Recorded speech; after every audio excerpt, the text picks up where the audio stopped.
Hello everyone and welcome to Season 5 of the Multi-Battle Conference. Today I am here with Fiona bringing you Week 1. And before I continue talking, Fiona, please introduce yourself. Hello everybody, we're back again to try and take another title. Yeah, Fiona's overconfident. Don't listen to Fiona, but no, we always go for the win, guys. But either way, Week 1, we've got the Potatoes, partnered by our friends Henry and Alyssa here, and things are going to be a good game. I'm really looking forward to this one. Yeah, looking at our matchup here, there was a lot of things that they're weak to. Like they have a Latias and a Metagross, and there was a lot of stuff that the Urshifu and Dragapult will just run through. Was our game plan. Yep.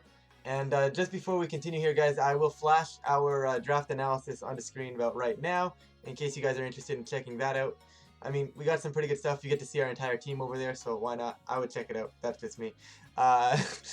Anyways, I'll also put Alyssa and Henry's team on the screen as soon as we actually get into team preview. English is a hard language.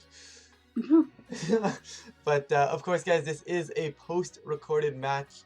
Myself and Fiona do not like keeping the actually recording our audio as we're playing. It kind of distracts us, and we wanted to make sure we get not only good games but also good commentary for you guys. And this is the way we decided to do it.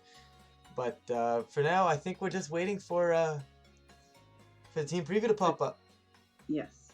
So going into team preview, they have a Grimmsnarl, of course. That was the only threat stopping Pult Urshifu. Yep, the only. So we figured once we get rid of the big roadblock in Grimmsnarl, we should be able to win the game. Now, it's important to note that Hobbit's side, which is the Grimmsnarl side, has Dynamax. Along with Fiona's side, which was planned. Yes. So it was important to know they could potentially max their Grimmsnarl if they wanted to. We have Luma and Dragapult in case they want to be a support set as well, trying to hinder stuff with Thunderwave and stuff like that. They cannot Prankster Urshifu because Dark types are immune to Prankster. Yeah, no, like, I fully love this matchup. Just because, I'm gonna be that guy, and I'm just gonna be like, just for those of you who were saying, we might be locked into running the resist berries every week. There's none of them there, but that's it. Just gonna say that. I hope you're good. That's all I'm gonna say. There's none of them there. That's all I'm saying. And we brought all 5 mods that are have a 4 times weakness. But anyways, like Fiona said, just gotta get through this Grimmsnarl. That's kind of our game plan, and from there we should be fine. And I'm excited for them. Yeah. I'm excited for these nicknames. I'm really looking forward to commentating just using our nicknames because it's going to be fun. Yeah. Nicknames don't show in VGC anymore and it bothers me. I miss that. Right? I don't know why they stopped it. It's not like they had issues. They had filters and stuff for bad nicknames, and at events you could just call a judge. But regardless of that, we're jumping right into the battle right now, guys. And what did they lead again? They lead Grimmsnarl. Oh yeah, they did lead Grimmsnarl. Grimm versus the Pult. Grimm and Latias. And I'm so happy. I appreciate them running shiny Latias. Shiny Latias. Literally the best shiny. That's because regular Latias sucks. No, I'm just kidding. No bully. I'm just messing with you. I'm just messing with you. Anyway, they have like Risk on their Grimmsnarl, which is very important, so they know we are Scarf Urshifu. Yep. And it also means they're not going to have any prankster shenanigans, which is very, very nice. Or so we thought. But anyways, at this point, we just decided we want to get rid of Grimmsnarl. So we have the Steel move on the Pult, and we want to Poison Jab into the Grimm and just get rid of it immediately. If they max, they max. We're not going to die unless they Starfall into Urshifu. Yeah, and I mean, if they max, we literally just run over them. Like, we still do, what, like 80% I think is what we were expecting to do there. I wasn't expecting to kill if they max, but I wanted a big chunk of damage. So as you can see, we max here. Big, shiny, in a Moonball. Color coded specifically. This is Fiona killing time as the Dynamax animations play out. It's basically what's happening right here. Yeah. This is basically what's happening. And now Fiona's going to make the joke about this Grimmsnarl being in a love ball. It's in a love ball. I'm going to make the joke about what? You don't love your Grimmsnarl? Fiona's going to say no. I'm going to say, come on, you got to love Grimmsnarl. Fiona's going to go ahead and say, you know, G-Max Grimmsnarl's not that bad. And in case you guys haven't been able to tell, we've tried recording this 3 or 4 times already. So, Catapuldra here is going to go for a max steel spike into this Grim. It's not Babiri, which is nice, so we get the defense boost. If they hit us with Grim, we'll live now. Yep. And Poison Jab's going to come pretty close to picking this off. And I mean very close. The Poison would have been clutch. But unfortunately, we didn't get the Poison. And this Tailwind right here kind of threw us for a loop. I think it caught both of us off guard a little bit. Yeah. It was a very nice Tailwind on their end. It was one of the things where we expected to just, you know, survive the turn as we did and still put on immense amount of pressure the following turn. However, now we're in a spot where Laddie picks up Dragapult, and we're assuming Grimmsnarl in Tailwind is going to be faster than our Urshifu. So now we're in a little bit of a predicament here, and we've got to try to pivot out of this. Yeah, we were kind of thinking about what we need to do. So, like, Pulse is kind of forced to max guard here. I think you had to max guard there. I stand by that play 100% of the time. It just guarantees that they have to put an extra resource towards it on the following turn, which I think is 100% needed. Because it forces them to waste a turn of max, right? And a turn Tailwind. Exactly. It was a 2-for-1 there. There's really no reason not to go for it. And here it's basically one of those things, do I want to... We know we need to save Usher, but we don't know if we can bring in any of the other 2 mons here because we're trying to figure out if they're like pivotal. And I think we ended up deciding, we decided to bring in Slippy because we can't afford to lose Usher. We said it right from the beginning. As soon as we get through Grim, Usher Pult just wins. So we needed to preserve Usher. It's unfortunate that we have to bring Slippy in right in front of this kind of stuff, but... I do wonder if bringing in Toxtricity might have been better. At least that had Protect. Yeah, it might have been the better option. For sure. Because at least the Toad can deal with like a Centiskorch in the back, perhaps. Yeah, I do agree with that. Looking back at this, Toxtricity definitely would have been the better switch in there, and we probably just weren't thinking straight. But either way, going for max guard is an interesting play here because it allows what's it called? I think Slippy did not take damage. Yeah, I think what they were expecting. I think they were expecting our Urshifu to still outpace this Grim. I don't think they had a lot of speed in it, but you never know. But that's probably what they were expecting. They expected Urshifu to still outpace it. However, I don't think that were the case because at level 100, speed tiers are wild. But yeah. At this point, we're gonna get the Draco Meteor out from this Latios, and unfortunately, Catapuldra gonna go big 0-1 for the first week of the season, which is a little unfortunate because it's Catapuldra. We literally drafted this thing as Catapuldra, but it goes down. Hopefully for the best, hopefully for the better, and we're gonna get the max overgrowth. I don't think either of us were surprised by this. Nah, no. I also don't think Rindoberry was letting us live that. So. Unfortunately, because his life will, I doubt it. I doubt it too. We're also a Seismitoad. Sorry. I'm still spreading Seismitoad bully. hate. I am still spreading Seismitoad hate, by the way. Good news is, though, the Latios is at -2. So we can safely bring Usher back in, and I believe you brought in Volcarona. Yeah, I brought in Volcarona. Because in case of, like, Mystic Fire on the thing, the Latios... Oh, yeah, for sure. Volcarona is 100% the correct play here. There's no doubt in my mind.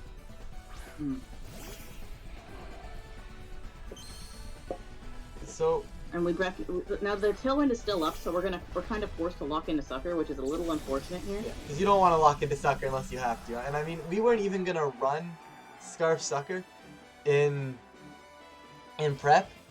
I don't remember the other options we even thought of, but we originally didn't have Sucker, and we were like, should we put it on? Yeah, just in case, sure, we'll throw Sucker. It's never a bad idea. So it actually ended up working out for us here, and it is gonna drop this Grim. Thankfully, maybe they weren't expecting it on the Scarf set. I don't know, but either way, Grim's gonna drop, which is pivotal to our game plan here.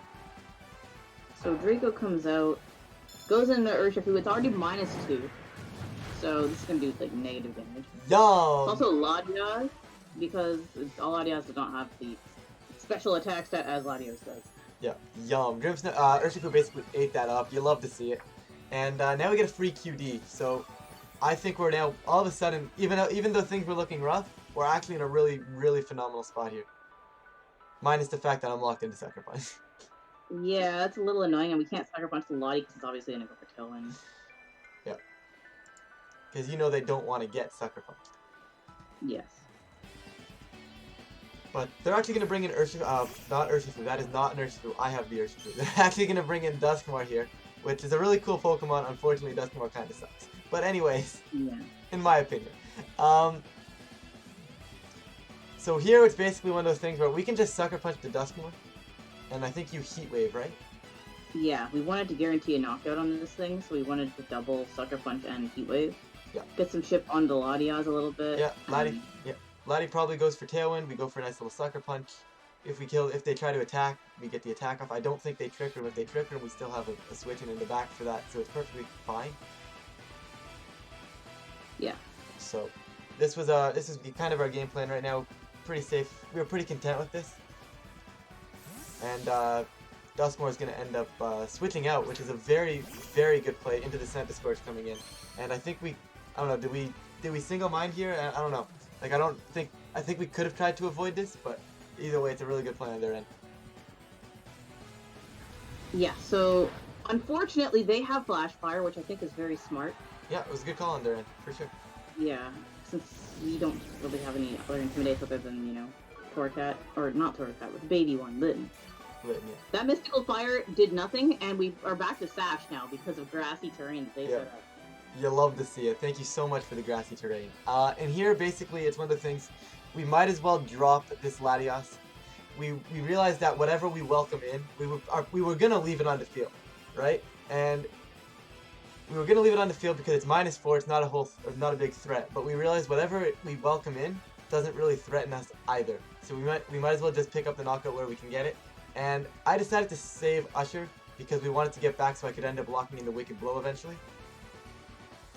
So, yes. Toxtricity is going to come in here. And I like this turn for us. I do question their turn. I think they had a better play. I mean, honestly, I was expecting them to go for it, in my opinion. But either way, Tox is coming in for us. Basically named the Weekend. Literally, what was our reasoning for naming this thing the Weekend, Fiona?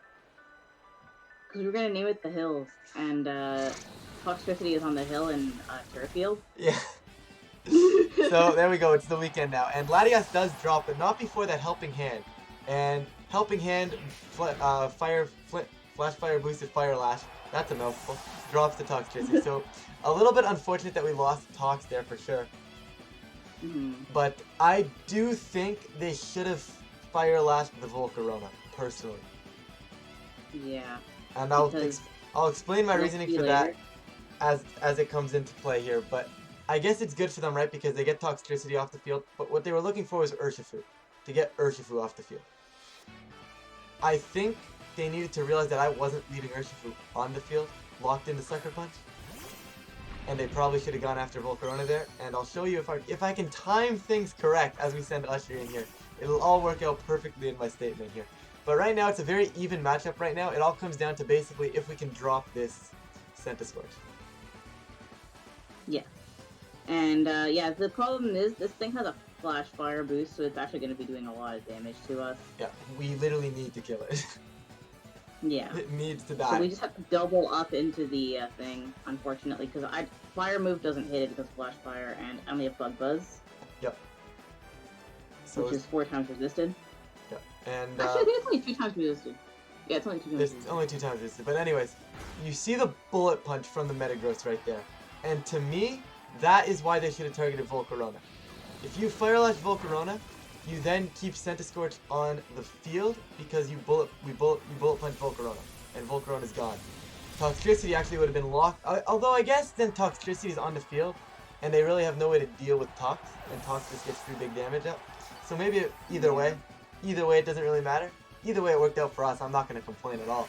But Centiskorch thankfully drops. Me and Fiona were a bit torn on that. Fiona's like, yeah, it's definitely going to kill, and I don't know if I'm underestimating Urshifu or if I'm overestimating Centiskorch, because for some reason I thought it was going to hang on from that. But now this game's basically over. They can't protect. Yeah, Urshifu just kind of goes through everything now. Literally There's not much they can do to stop it. They can't protect. Urshifu's broken. They just can't protect. It's just like, what do you want to do? Pick your knockout. Obviously, obviously, in true doesn't click fashion, we decide to take out the Duskmore here, keep it a 2v1 because I think it's always nice when you can do that Hmm. and have a 2v1 versus everybody. Like 2 versus 1 is never a fair fight. Yeah, sure. So this Duskmore is gonna get dropped. Unfortunately, we're gonna punch that mouth thing that I don't know what that is. Isn't Stomach the mouth. yeah the stomach mouth? Yeah, we'll call it that. But that's the third knockout for Urshifu. Rock Slide comes out. Not surprised they have that. I think it's fair because Volcarona exists. And we're Sash, so. Yep. So now at this turn we just protect to avoid them taking a knockout on Volcarona. Yeah, a differential matters in this lose league. differential. We've lost playoff spots based off differential, so if you can preserve the differential, you preserve the differential. Yeah, for sure. And kill number 4! Urshifu's a beast. Tied for the lead actually in kills this season. Not actually alone in first. I think Mo is actually tied with it, which is kind of wild. That's a weird one. Yeah, I don't know what happened in that battle. Definitely gonna have to go back and take a look at that one for sure. But I don't actually have the team off the top of my head that Mo belongs to. But it's an interesting one to be tied with, that's for sure. And so last one's Lurantis, and Lurantis is not happy to be here in front of Volcarona and Urshifu. So I don't know this thing's special defense stat. I thought it was actually decent, so I thought Urshifu was gonna get the knockout, but Bug Buzz ripped right through this. Yeah. It's unfortunate. Like, Lurantis is one of those Pokemon that's really, really good if you get it in Trick Room, if you can get starting some boosts up. But when it's alone like that on the field versus a Volcarona and an Urshifu obviously didn't matter at that point, but you get what I'm trying to say. When it's alone like that and it doesn't have time to get the setup up, it struggles to be effective, as you saw right there. And I think that's a really solid week 1. We came in here expecting to get a win, wanting to get a win as long as we dealt with Grimmsnarl. And yeah. Didn't deal with it as well as I thought we were going to be completely honest. That Tailwind was very scary, and the Centiskorch was also very scary. Yeah, for sure. Especially because we kind of had to sack so many pieces to pivot out of Tailwind. Mm-hmm. Because if we would have kept... although I guess Centiskorch had power up. Let's be real. It had power up for Slip. Yeah. So, but I guess... But at least we would have been able to kill it quickly. I think it would have just died to a stall. Yeah, and we probably would have been a little bit faster. As the video is restarting now because, obviously I stopped the recording. But, Fiona, unless you got anything to say here, I'm just going to wrap this thing up. Hopefully we continue with this momentum into the next coming weeks. Right? Good matchup for you guys next week. I don't know who we play, but I know it's a good matchup, so why not? But, anyways, guys, I will be back. We will be back, I should say, with more Doesn't Click action next week. I want to thank you guys so much for watching this video and supporting Team Doesn't Click on this journey, and I will catch you guys next week.